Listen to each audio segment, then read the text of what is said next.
Assalamualaikum warahmatullahi wabarakatuh.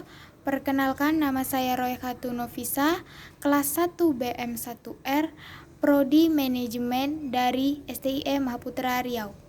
Baiklah, di sini saya akan menjelaskan tugas topik 2, materi pengantar bisnis. Soal yang pertama adalah uraikanlah pengertian globalisasi. Globalisasi adalah suatu kondisi di mana saling bergantung pada jaringan internasional, meliputi transportasi, distribusi komunikasi, dan ekonomi. Serta globalisasi ini bisa terjadi karena adanya pertukaran pandangan dunia. Soal yang kedua adalah uraikan pendorong globalisasi. Maksudnya di sini yaitu suatu proses sosial dan budaya yang dimulai dengan adanya interaksi suatu bangsa dengan bangsa lain. Dengan adanya ini, maka terciptalah unsur-unsur budaya seperti nilai, adat istiadat, kebiasaan, kesenian, serta bahasa.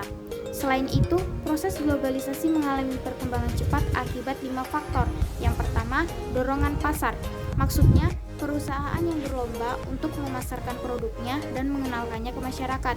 Yang kedua, dorongan biaya, yaitu perusahaan yang beroperasi secara global serta mencari faktor-faktor produksi yang sesuai budget namun memperhatikan kualitas produk. Yang ketiga, dorongan pemerintah. Contohnya seperti perjanjian internasional untuk melakukan liberalisasi perdagangan internasional seperti GATT dan GATS atau WTO, serta beberapa zona perdagangan bebas regional, NAFTA, AFTA, APEC, dan Uni Eropa.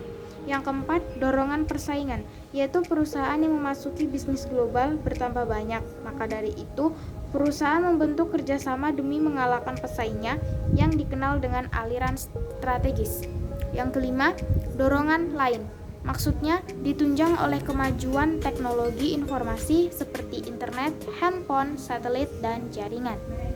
Soal yang ketiga, uraikan sikap dan pandangan manajer internasional.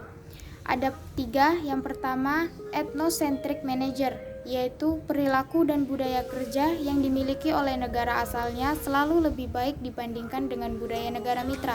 Yang kedua, polycentric manager, yaitu negara asal dan negara mitra memiliki budaya yang amat berbeda.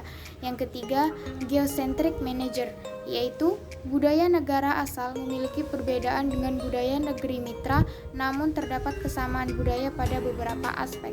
Soal keempat, uraikan beberapa konsep dalam bisnis internasional. 1. Neraca perdagangan atau balance of trade, yaitu perbedaan antara nilai ekspor dengan nilai impor suatu negara. Maksudnya, apabila nilai ekspor suatu negara melebihi nilai impor, maka terjadi surplus perdagangan dan negara tersebut memiliki neraca perdagangan yang favorable atau disukai. Sebaliknya, apabila nilai impor melebihi nilai ekspor, maka terjadi defisit perdagangan dan negara tersebut memiliki neraca yang unfavorable atau kurang disukai. Yang kedua, neraca pembayaran atau balance of payment, yaitu perbedaan antara total pembayaran pada negara lain dan total penerimaan dari negara lain. Maksudnya, apabila total penerimaan lebih besar daripada total pembayaran, maka terjadi surplus neraca pembayaran dan negara tersebut memiliki neraca pembayaran yang favorable. Sedangkan apabila total penerimaan lebih kecil dari total pembayaran, maka terjadi defisit neraca pembayaran dan negara tersebut memiliki neraca pembayaran yang unfavorable.